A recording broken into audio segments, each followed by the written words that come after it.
Hello everyone and welcome. Today we are diving into the world of language-based protection. Specifically, we will explore how programming language features can enhance system security. We will touch upon some core concepts like type safety, which prevents memory corruption and ensures data integrity through strong typing systems. Additionally, we will be covering sandboxing, which isolates code execution to prevent unauthorized access to system resources. So let's begin. So what exactly is language-based protection? In simple terms, it refers to security measures that are enforced by the programming language itself. These features prevent common vulnerabilities right at the compile time, reducing the need for constant runtime checks. This approach complements hardware-based protection and enforces the principle of least privilege, which means that code only has the necessary permissions to perform its function. This slide shows some code snippets to exemplify the concepts. The first snippet shows how a string variable is defined as secure, and the type is enforced. Similarly, an integer variable value is defined as 42, and the type is enforced. In the second snippet, the code restricts certain operations within a try block. If a security exception occurs, it is caught, and a suitable action is taken to handle the violation. Let's delve deeper into type safety. Type safety is a feature of programming languages that ensures operations are performed on compatible data types. This prevents memory corruption and type confusion vulnerabilities. It enforces data integrity through compile time checks, reducing the need for runtime bounds checking.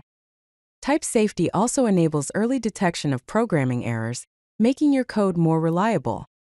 Now let's compare type safety levels across different languages.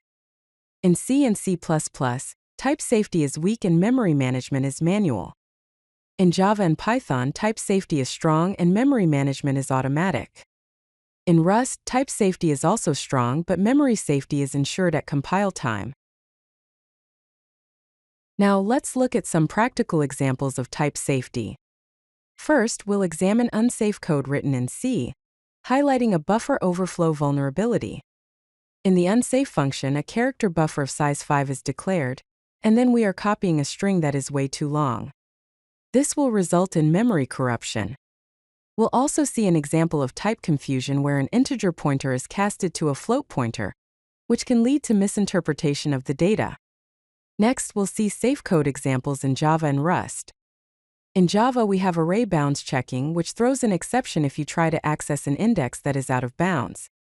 Similarly, in Rust, the borrowing rules prevent use after free errors, ensuring memory safety at compile time. Next, let's discuss the implementation of type safety.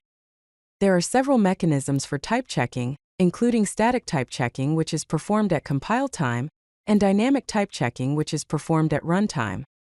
Strong typing prevents implicit type conversions, while type inference allows the compiler to deduce types automatically. Generics provide type-safe containers for different data types. The diagram shows the type checking process. First, the source code undergoes lexical analysis, then type checking and syntax analysis. Finally, the code goes through code generation and optimization, resulting in a type-safe executable. Now let's move on to sandboxing. Sandboxing is a security mechanism that isolates applications from the rest of the system. It creates a controlled environment with limited privileges, preventing untrusted code from accessing sensitive resources.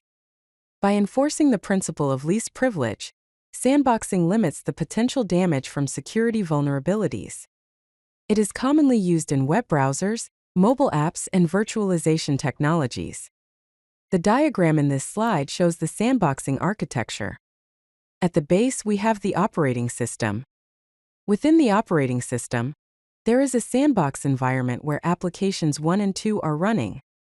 The barrier restricts these applications from accessing file system, network, hardware, and memory. Let's explore how sandboxing is implemented. There are several techniques, including process isolation, which creates separate memory spaces for applications, capability-based security, which provides explicit permission grants, system call filtering, which restricts access to operating system functions, resource limitations, which controls CPU and memory usage, and virtual machines, which offer complete isolation with hypervisors. The code snippet here shows an example of how sandboxing can be implemented in Java. The code sets a security policy to limit file access to only read and write under the temporary directory, and to permit network connections only to example.com. Let's examine some real-world applications of language-based protection. Web browsers use sandboxing to isolate JavaScript execution. Mobile apps use permission-based access to device resources. Cloud computing employs multi-tenant isolation and shared infrastructure. Browser extensions have limited application programming interface access to prevent abuse, and containerization technologies like Docker and Kubernetes are used for application isolation. Let's compare the language protection capabilities of different languages. C and C++ offer partial type safety and external sandboxing only, while memory management is manual.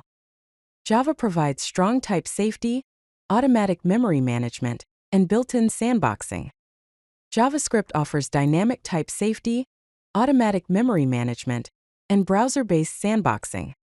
Rust provides strong type safety, compile-time memory safety, and limited sandboxing capabilities. Let's wrap up with a quick summary and some future directions. We've learned that type safety prevents memory corruption and enforces data integrity. Sandboxing isolates untrusted code to limit potential damage. Language-based protection complements hardware security. Modern languages prioritize security through built-in protections. Defense in depth requires multiple protection mechanisms. Now let's look at the future. There's ongoing work in formal verification of security properties in programming languages, artificial intelligence-assisted vulnerability detection during development, zero-overhead runtime security checks, and enhanced static analysis tools for security validation. Thank you for joining, and I hope you found this informative. If you like this video, hit that like button and don't forget to subscribe. Visit codelucky.com for more such useful content.